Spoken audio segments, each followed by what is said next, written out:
Ladies and gentlemen, welcome back to another video. Today we have a commercial pilot's license profile flight. So in a few flights time, as of recording this video, I have my commercial pilot's license exam flight.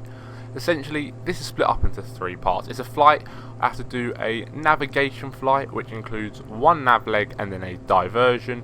I then have to do some circuits at an unknown airfield, and could be Oxford, which would be quite lucky, but we'll have to see closer to the time. And then after my circuits, I'll be doing some general handling. Now in this flight we have a part profile, which the normal commercial pilot's license is just over 2 hours. However, this flight was about an hour and a half, so we didn't have time to do everything. We didn't do any general handling. We had a shorter navigation flight, did all the circuits as normal, and then we did an engine fire drill, which you guys will see later. However, we just did a normal, just did an engine fire drill instead of all the general handling. So as we can see here, levelling off about 3,000 feet after departing runway 19 out of Oxford, as usual in the twin, in the DA42. So heading towards Charlbury now, which is where we'll be starting our navigation leg. Once overhead there, we'll see the 30-degree angular bank turn, and then we'll be starting our navigation leg. So as I said before, only one leg. You don't have to fly very far. It could be normally about 20 minutes or so. We'll fly that navigation leg, and as you can see me there, doing my gross error check, make sure I'm initially heading the right way. Now, as part of the commercial pilot's license exam, you have to use the autopilot, something previously to this flight I had never actually done properly with the instructor. So he decided to show me how to do it now. As you can see, we apply the heading mode and we apply the altitude mode. This basically means once we set our heading, we set our altitude, it will continue to maintain the heading and altitude until we decide to change it. Now there is another mode called navigation mode, which is basically where we can input our route into the aircraft and it will fly the whole route for us. Unfortunately, this is a bit too much for the commercial pilot's license exam. It's almost a bit like cheating. This is what the airliners would do. They know they're always on track. It flies, it corrects the heading to make sure the track is correct. However, whilst this plane can do that, we're not allowed to use it for the exam. So with the heading and altitude mode set, it's time to continue this leg. Not too far of a leg, I can't remember exactly where we were going to, but I believe it's about a 15-minute leg. And once there, we'll be starting our diversion. Now this is brilliant because the good thing about the autopilot is, while using it for the navigation, is whilst planning, I don't have to fly the aircraft. I can free up the hands, I can draw on my map and write down and measure things out. Not freeing out my hands, but once we got to our navigation point here, you can see we started a 30-degree angular bank turn to our diversion point. We can use the autopilot for this. I believe I hand flew the turn, although I don't know why. I could have easily just turned the heading bug and the plane would have done a nice rate 1 turn for me, which would have made my life easier, but you know, it was no big deal to fly the 30-degree angular bank turn anyway. Now our circuits were booked at Cranfield, which is another airfield not too far from Oxford. So the diversion he gave me was towards the airfield, and once overhead there, it was time to head into Cranfield. Now we had to get the weather from Cranfield. They don't have an ATIS, so you have to request Cranfield weather. And whilst doing this diversion leg, I also had to think about joining the airfield. Now luckily Cranfield, I have been there a few times before, so I know how it all works. I did it for did some instrument approaches there back when I was doing the instrument flying side of things, and I'd actually done circuits right at the beginning of my training there before. This is actually one of the first places I ever did circuits, was Cranfield. As if you remember my original day in the life of a pilot video, if you haven't seen it already, absolutely amazing video, go check it out. I believe it's nearly at 10,000 views, which would be amazing if we could get it to that. But those circuits were actually at Cranfield. Bit of a crazy day out, my first time ever going to another airfield, so make sure you go check it out. But as we can see here, once overhead the diversion point, which we were at now, it was a visual reporting point for Cranfield. I did a quick orbit so I could think about my join, and I started to head in. We're going to do a right base onto runway 21 at Cranfield. 19 is Oxford, onto runway 21 into Cranfield. As we can see, we're on the right base now, about to turn onto final. Now, with the commercial pilot's license, you have to do a few different circuits. Firstly, you will do a normal circuit with full flaps as like you're doing a normal landing. However, they will make you go around as you're about to see here. We're on final, approach is looking stable, coming in, and then my instructor says go around. We apply full power, and then next thing we do is we bring those flaps from landing flap to takeoff flap. Once we get the positive rate of climb, the gear and the rest of the flap comes up. Make sure you guys are subscribed if you are enjoying as well, if you haven't already. But then time for a normal circuit. So we do the circuit, and normally in the CPL you would do another normal circuit with flaps and a touch and go. However, my instructor knew I could do that with no problem, so we decided to do a flapless circuit on this next one, which, as it says in the name, no flaps required on the touch and go. So turning onto a left base right now, just before we turn onto runway 21, with those no flaps are put in, the gear is down, and we are on final for runway 21. And this one will be a touch and go. We've got no flaps in. Let's see how the landing goes. Can't remember.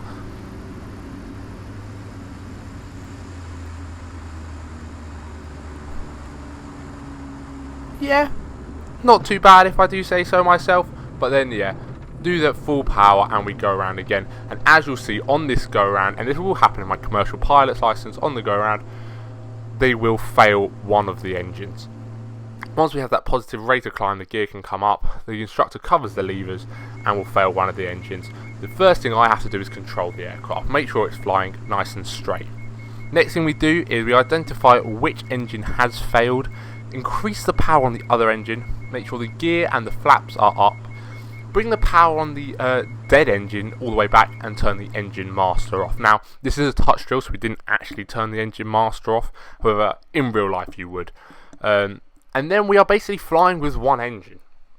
We're doing a visual circuit, getting called. Basically, this would be a mayday call or a pan even more likely. And it's just a good practice to what would happen if I had an engine failure after takeoff in real life. We're coming back around on one engine again, as I said, using that rudder trim to make sure I maintain straight and level. However, on final, we take the rudder trim out. Coming down now, on final, one engine again, full rudder, because honestly, you really have to. And then of course my instructor says go around. Now going around on one engine is a bit hard, so unlike the normal go around, we do not wait for a positive rate of climb before bringing the gear and the flaps up. We want as little as drag as possible on the aircraft, and that gear and that flap is just extra drag. So what we do, we bring that gear up, we bring that flap up straight away to make that aircraft have as little drag as possible, and we are going around full power, trying to climb at a speed called VYSE. For those of you who don't know what that is, VY is the speed for the best rate of climb. VYSE is the speed for the best rate of climb single engine. In this aircraft is 85 knots, so we got 100% power in and we're pitching up for 85 knots. Then I believe we did one more asymmetric circuit, and this one is for a touch and go. Coming in now, see if we can get a nice asymmetric landing.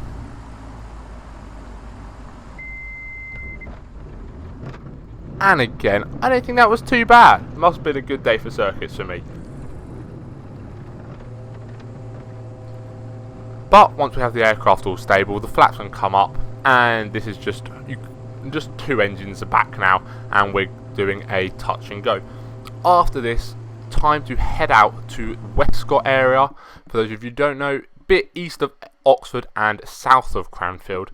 Cranfield is in a northeasterly position of Oxford, so we're just heading roughly south of Cranfield, which will end up being the east of Oxford. And as we are heading back to Oxford, now normally you don't, on the part profile flight, you don't do any GH. However, we had a tiny bit of time left, so we thought, well, why don't we do an engine fire drill to practice that? Why not, of course.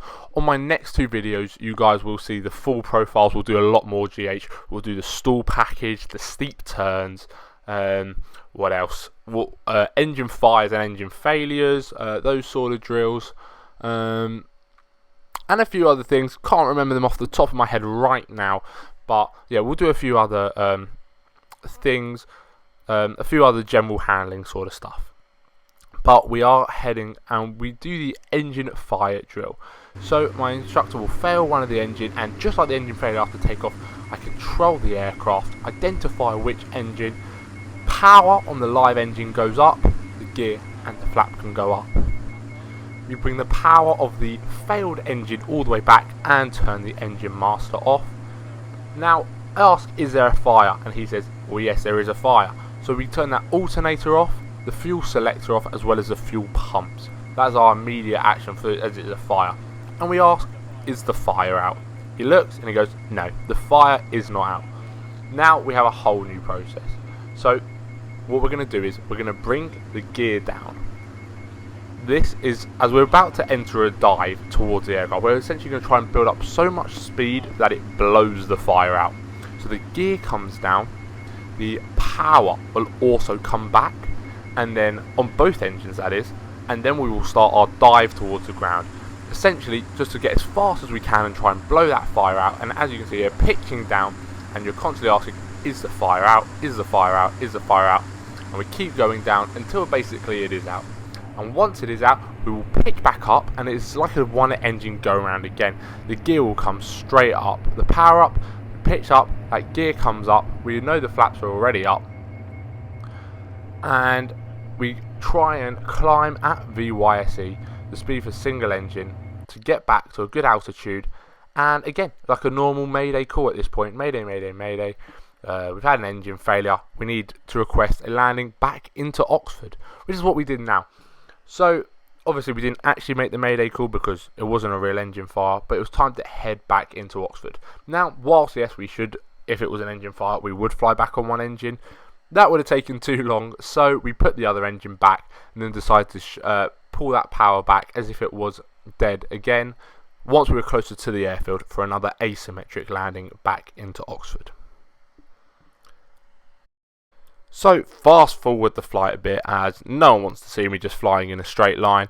Once we got into the circuit, we're back on one engine. Of course ATC make me orbit, thanks for that guys, on one engine. And obviously if it was a real life situation and it was a mayday, they wouldn't make you orbit, you would be number one priority. They would get you on the ground as soon as possible with fire engines, the whole shebang at your service. However, as it was just a drill, they didn't even know we were practicing, so we were just doing a nice orbit on one engine.